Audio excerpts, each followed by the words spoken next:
have to pardon the mess. After I decided you weren't arriving tonight, I pulled out some of my collection and have been perusing them this evening with a cup of Blackbriar mead at my side. But you look exhausted. Please, sit down. Give me your coat. Let the fire begin to warm your sodden bones. No. My dear Aela is out for the night, attending to some quest with the companions, I believe. But I have been baking all day. Please, help yourself to a sweet roll, or a boiled cream treat, or a jaspe crostata, perhaps. They're particularly good. My friend, your eyelids are half closed. You seem as tired as I've ever seen you. Tell you what, why don't you take a nice tall cup of mead? Sip on that. Enjoy a sweet roll or whatever else you like. And I will read to you from one of my books to help you relax after your long, cold journey. Does that sound alright? Wonderful. Well, how about this? This is one of my favorite books in my collection. One of the oldest known copies of this edition of the Monomyth. Perhaps, in my mind, the greatest essay on Tamrielic religion ever put to paper. Yes, it is a jewel of my collection. But you know how I am with my books. What good is a book if it isn't read? Even my most prized tomes come out for their paces now and again. There's no book too valuable not to be perused. Are you nice and settled, my friend? Wonderful. Let me crack open the book and let's learn about the religions of our world. The Monomyth. In Mundus, conflict and disparity are what bring change, and change is the most sacred of the 11 forces. Change is the force without focus or origin. Ognithir, Teherete, Order of Sige. Simply put, the schism in the human Altmeri worldview is the mortal's relationship to the divine. Humans take the humble path that they were created by the immortal forces, while the Altmer claim descent from them. It doesn't seem like much, but it is a distinction that colors the rest of their diverging mythologies. All Tamrielic religions begin the same. Man or mare, things begin with the dualism of Anu and his other. These twin forces go by many names. Anu Paramai, Anuiel Sithis, Ak-El, Sadak Akel, is not. Anuiel is the everlasting, ineffable light. Sithis is the corrupting, inexpressible action. In the middle is the grey maybe Nern in the Elnofex. In most cultures, Anuiel is honored for his part of the interplay that creates the world. But Sithis is held in highest esteem because he's the one that causes the reaction. Sithis is the original creator, an entity who intrinsically causes change without design. Even the Hist acknowledge this being. Anuiel is also perceived of as order, opposed to the Sithis chaos. Perhaps it is easier for mortals to envision change than perfect stasis, for often Anuiel is relegated to the mythic background of Sithis' fancies. In Yokudan folktales, which are among the most vivid in the world, Sadak is only referred to a handful of times as the hum. He is a force so prevalent as to be not really there at all. In any case, from these two beings spring the Et-Eta, or original spirits. To humans, these Et-Eta are the gods and demons. To the Altmer, the Aedra, Daedra, or the ancestors. All of the Tamrielic pantheons fill their rosters from these Et-Eta, though divine membership often differs from culture to culture. Like Anu and Padamai, though, every one of these pantheons contains the archetypes of the dragon god and the missing god. The dragon god and the missing god. The dragon god is always related to time, and is universally revered as the first god. He is often called Akatosh, whose purge from eternity allowed the day. He is the central god of the Cyrodiilic Empire. The missing god is always related to the mortal plane, and is a key figure in the human Altmeri schism. The missing refers to either his palpable absence from the pantheon, another mental distress that is interpreted a variety of ways, or the removal of his divine spark by the other immortals. He is often called Lorcan, and his epitaphs are many, equally damnable and devout. Note that Tamriel and the mortal plane do not exist yet. The Grey Maybe is still the playground of the original spirits. Some are more bound to Anu's light, others to the unknowable void. Their constant flux and interplay increase their number, and their personalities take long to congeal. When Akatosh forms, time begins, and it becomes easier for some spirits to realize themselves as beings with a past and a future.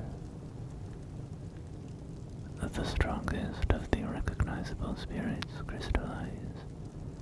Mephala, Arche, Ethir, Magnus, Rupkta, etc., etc. Others remain as concepts, ideas, or emotions. One of the strongest of these, a barely formed urge that the others call Lorcan, details a plan to create Mundus, the mortal plane. Humans, with the exception of the Redguards, see this act as a divine mercy, an enlightenment whereby lesser creatures can reach immortality. Altmer, with the exception of the Dark Elves, see this act as a cruel deception, sundered their connection to the spirit plane. Lorcan, this creator, trickster, tester deity, is in every Tamrielic mythic tradition. His most popular name is the Altermi Lorcan, or Doom Drum. He convinced or contrived the original spirits to bring about the creation of the mortal plane, upsetting the status quo much like his father Padamai had introduced instability into the universe in the beginning place. After the world is materialized, Lorcan is separated from his divine center, sometimes involuntarily, and wanders the creation of the Yeteda. Interpretations of these events differ widely by culture. Below are some of the better known. Monomyth, the Myth of Orbis. Subtitled The Psijic Compensation, Mythic Orbis was an attempt by Artaeum apologists to explain the basics of Altmeri religion to Uriel V in the early, glorious part of his reign. It quietly avoided any blame or bias against the Lorcan concept, which was still held in esteem by the Cyrodiils as Shazar, the missing sibling of the Divines. Despite this, the Psijikai still give a nice summary of the Elder View, and it will serve our purposes here. This version comes from the archives of the Imperial Seminary, from the handwritten notes of an unknown scribe. Mythic Orbis exists, and has existed from time without measure, as a fanciful, unnatural realm. Orbis is used to connote the imperceptible penumbra, the gray center between the is not, of Anu and Padamai. It contains the multitude realms of Aetherius and Oblivion, as well as other, less structured forms. The magical beings of mythic Orbis live for a long time and have complex narrative lives, creating the patterns of myth. These are spirits made from bits of the immortal polarity. The first of these was Ekatosh, the Time Dragon, whose formation made it easier for other spirits to structure themselves. Gods and demons form and reform and procreate. Finally, the magical beings of mythic Orbis told the ultimate story, that of their own death. For some, this was an artistic transfiguration into the concrete, non-magical substance of the world. For others, this was a war in which all were slain, their bodies becoming the substance of the world. For yet others, this was a romantic marriage and parenthood, with the parent spirits naturally having to die, and give way to the succeeding mortal races.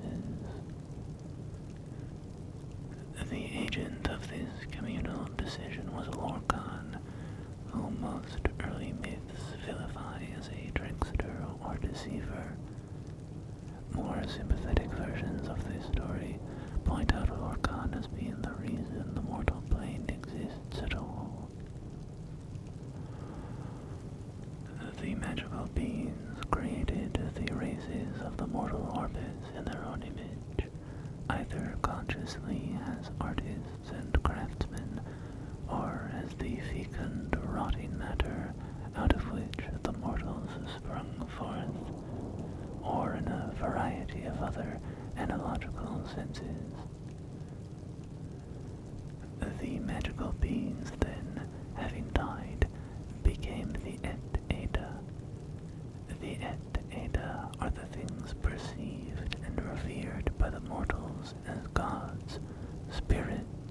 or geniuses of Orbis. Through their deaths, these magical beings separated themselves in nature from the other magical beings of the unnatural realms. The Daedra were created at this time also, being spirits and gods more attuned to oblivion, or that realm closer to the void of Badamai. This act is the dawn of the mythic, merethic era. It has been perceived by the earliest mortals many different ways, either as a joyous second creation, or, especially by the elves, as a painful fracturing from the divine. The originator of the event is always Lorcan. Monomyth, Yokudan, Satakal, the world skin. Satak was first serpent, the snake who came before, and all the worlds to come rested in the glimmer of its scales. But it was so big, there was nothing but, and thus it was coiled around and around itself, and the worlds to come slid across each other, but none had room to breathe, or even be. And so, the worlds called to do something to save them, to let them out. But of course, there was nothing outside the first serpent, so aid had to come from inside it. This was Akel, the hungry stomach. Akel made itself known, and Zadak could only think about what it was, and it was the best hunger, so it ate and ate. Soon there was enough room to live in the worlds, and things began. These things were new, and they often made mistakes, for there was hardly time to practice being things before. So most things ended quickly, or were not good, or gave up on themselves. Some things were about to start, but they were eaten up as attack got to that part of its body. This was a violent time. Pretty soon, Akel caused Sadak to bite its own heart, and that was the end. The hunger, though, refused to stop, even in death, and so the first serpent shed its skin to begin anew. As the old world died, Satakal began, and when things realized this pattern, so did they realize what their part in it was. They began to take names, like Ruptka or Tuwaka, and they strode about looking for their kin.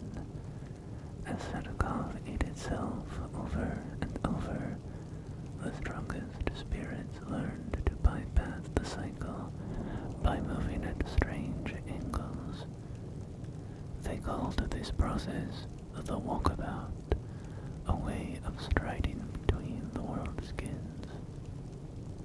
Ruptka was so big that he was able to place the stars in the sky so that weaker spirits might find their way easier. This practice became so easy for the spirits that it became a place called the Far Shores, a time of waiting until the next skin. Ruptka was able to sire many children through the cycles, and so he became known as the Tall Papa. He continued to place stars to map out the void for others, but after so many cycles, there were almost too many spirits to help out. He made himself a helper from the detritus of past skins, and this was Sep, or Second Serpent. Sep had much of the hungry stomach still left in him, multiple hungers from multiple skins. He was so hungry he could not think straight.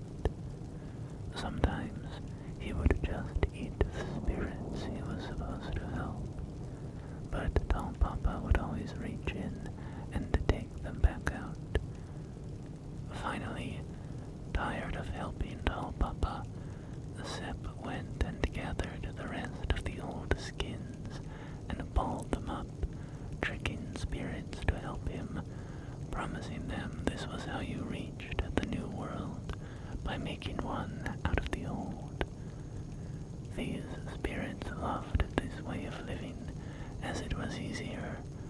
No more jumping from place to place. Many spirits joined in, believing this was good thinking. Tall Papa just shook his head. Pretty soon, the spirits on the skin ball started to die, because they were very far from the real world of Cyrodiilic, and they found that it was too far to jump into the far shores now. The spirits that were left pleaded with Tall Papa to take them back, but Grim Rupka would not, and he told the spirits that they must learn new ways to follow the stars to the far shores now. If they could not, then they must live on through their children, which was not the same as before. Sepp, however, needed more punishment, and so Tall Papa squashed the snake with a big stick. The hunger fell out of Sepp's dead mouth, and was the only thing left of the second serpent. While the rest of the new world was allowed to strive back to godhood, Sepp could only slink around in a dead skin, or swim about in the sky, a hungry void that jealously tried to eat the stars. Monomyth, Cyrodiilic, Shezar's song. This was a new thing that Shezar described to the gods, becoming mothers and fathers, being responsible, and making great sacrifices, with no guarantee of success. But Shezar spoke beautifully to them, and moved them beyond mystery and tears. Thus, the Aedra gave a free birth to the world, the beasts and the beings, making these things from parts of themselves. This free birth was very painful, and afterwards the Aedra were no longer young and strong and powerful as they had been from the beginning of days. Some Aedra were disappointed and bitter in their loss, and angry with Shezar and with all creation, for they felt Shezar had lied and tricked them. These Aedra, the gods of the Altmer led by Ariel, were disgusted by their enfeebled selves and by what they had created. Everything is spoiled, for now and for all time, and the most we can do is teach the Elven races to suffer nobly, with dignity, and chastise ourselves for our folly, and avenge ourselves upon Shezar and his allies. Thus are the gods of the elves, dark and brooding, and thus are the elves ever dissatisfied with mortality, and always proud and stoic, despite the harshness of this cruel and indifferent world. Other Aedra looked upon creation and were well pleased. These Aedra, the gods of men and beast folk, led by Akatosh, praised and cherished their wards, the mortal races. We have suffered and are diminished for all time, but the mortal world we have made is glorious, filling our hearts and spirits with hope. Let us teach the mortal races to live well, to cherish beauty and honor, and to love one another as we love them. Thus are the gods of men tender and patient, and thus are men and beast folk great in heart for joy or suffering, and ambitious for greater wisdom and a better world. Now when the Daedra lords heard Shezar, they mocked him and the other Aedra, cut parts of ourselves off and lose them forever. That's stupid. You'll be sorry. We are far smarter than you, for we will create a new world out of ourselves, but we will not cut it off or let it mock us, but we will make this world within ourselves, forever ours, and under our complete control. So the Daedra Lords created the Daedric realms, and all of the ranks of Lesser Daedra, great and small, and for the most part, the Daedra Lords were well pleased with this arrangement, for they always had worshippers and servants and playthings close to hand.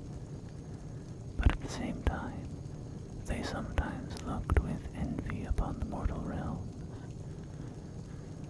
For though mortals were foul and feeble and contemptible, their passions and ambitions were also far more surprising and entertaining than the antics of the Lesser Daedra. Thus do the Daedra Lords court and seduce certain amusing specimens of the mortal races, especially the passionate and powerful. It gives the Daedra Lords special pleasure to steal away from Shazar and the Aedra, the greatest and most ambitious mortals. Not only are you fools to mutilate yourselves, gloat the Daedra Lords, but you cannot even keep the best pieces, which prefer the glory and power of the Daedra Lords to the feeble vulgarity of the mush-minded Aedra. Monomyth, Altermi, the heart of the world. Anu encompassed and encompasses all things, so that he might know himself. He created Anuiel, his soul, and the soul of all things. Anuiel, as all souls, was given to self-reflection, and for this he needed to differentiate between his forms, attributes, and intellects. Thus was born Sithis, who was the sum of all the limitations Anuiel would utilize to ponder himself. Anuiel, who was the soul of all things, therefore became many things, and this interplay was, and is, the Orbis. At first, the Orbis was turbulent and confusing, as Anuiel's ruminations went on without design.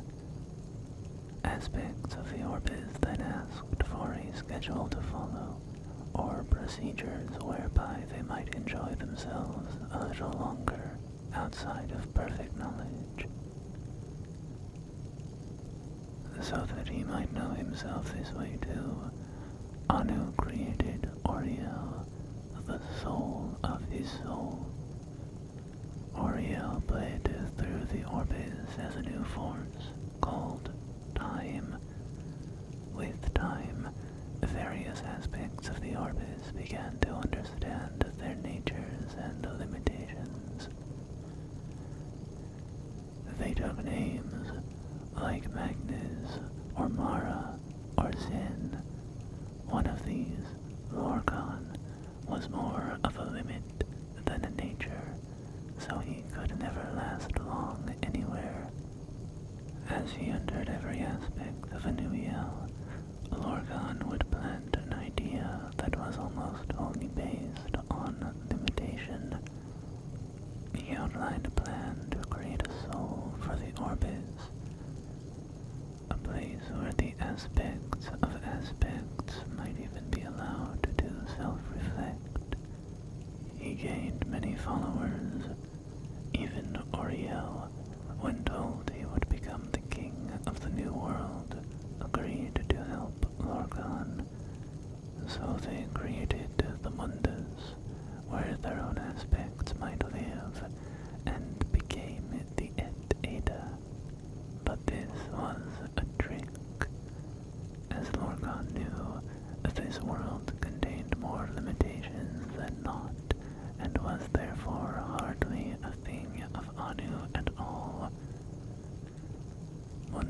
was the house of Sithis.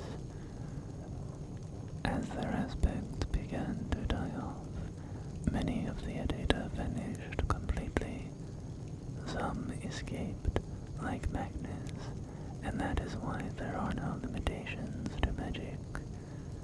Others, like Ifrei, transformed themselves into the Onove, the earth bones, so that the whole world might not die. Some had to marry and make children just to last. Each generation was weaker than the last, and soon there were Altmer. Darkness caved in. Lorcan made armies out of the weakest souls and named them men, and they brought Sithis into every quarter. Ariel pleaded with Anu to take them back, but he had already filled their places with something else.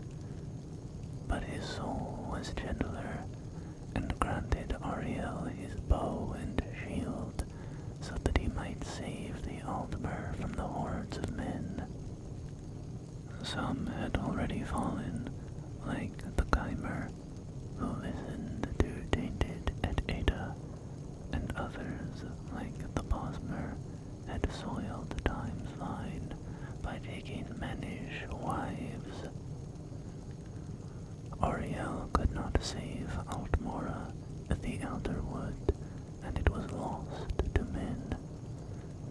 They were chased south and east to old Elnove, and Lorcan was close behind. He shattered that land into many. Finally, Trinimac, Oriel's greatest knight, knocked Lorcan down in front of his army, and reached in with more than hands to take his heart. He was undone. The men dragged Lorcan's body away, and swore blood vengeance on the heirs of Oriel for all time. But when Trinimac and Oriel tried to destroy the heart of Lorcan, it laughed at them. It said, "This heart is the heart of the world, for one was made to satisfy the other." So Ariel fastened the thing to an arrow, and let it fly long into the sea, where no aspect of the new world may ever find it. And there you have it, my friend. That is the Monomyth. One of the most fascinating treatises in my collection. Hello. Fast asleep, I see. Well, let me drape you with a goat skin blanket. These Skyrim nights get cold enough that even a fire may seem feeble. I will stoke the fire so that it burns all night for you, and I will see you in the morning, my dear, dear friend.